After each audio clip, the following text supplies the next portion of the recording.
All right, let's talk about functions, those workhorses of our code. Today, we're going to take a pretty standard, kind of unpredictable JavaScript function and step by step turn it into this solid error-proof tool.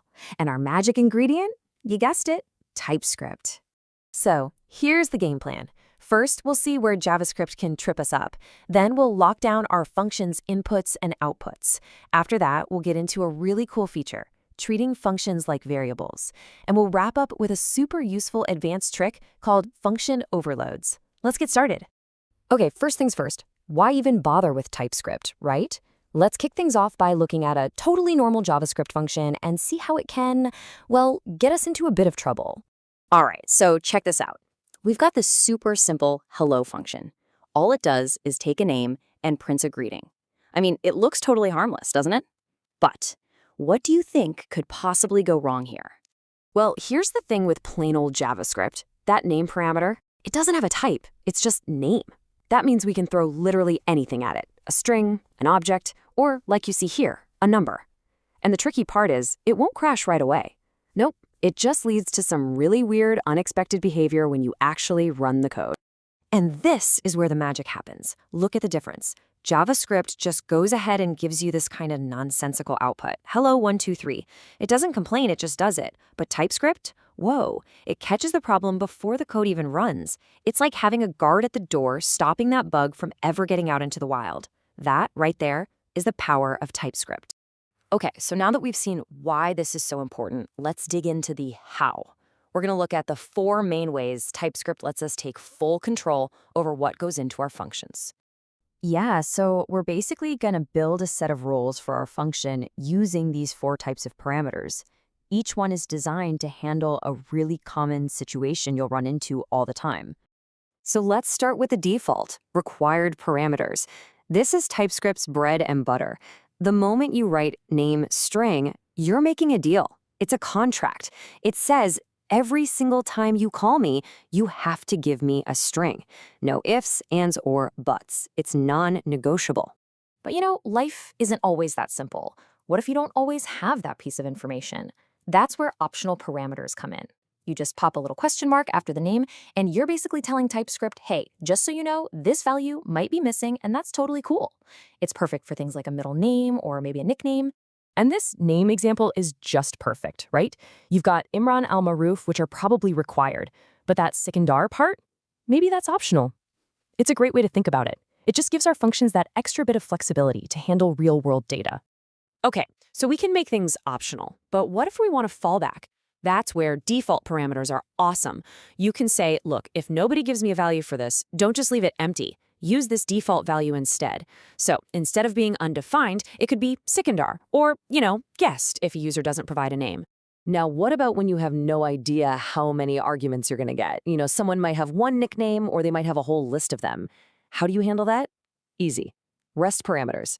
You just use those 3 little dots and TypeScript will magically scoop up all the extra arguments and bundle them into a nice clean array for you. Super handy.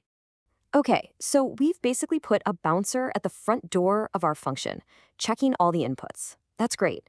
But now we need to control what comes out the back door. We need to define exactly what our function is allowed to return. TypeScript is pretty clever. It can often just look at your code and figure out what you're returning. That's called inference. But trust me, it is always a good idea to be explicit. By adding that colon string yourself, you're leaving a clear signpost. You're not just telling TypeScript your plan, you're telling your future self or your teammates exactly what to expect. It prevents so many headaches down the road. All right, now we're getting to one of my absolute favorite features in TypeScript. This one is a real game changer, especially when you start working with things like callbacks.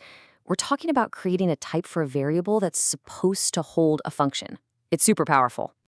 The best way to think about this is like you're creating a blueprint or maybe a cookie cutter for a function.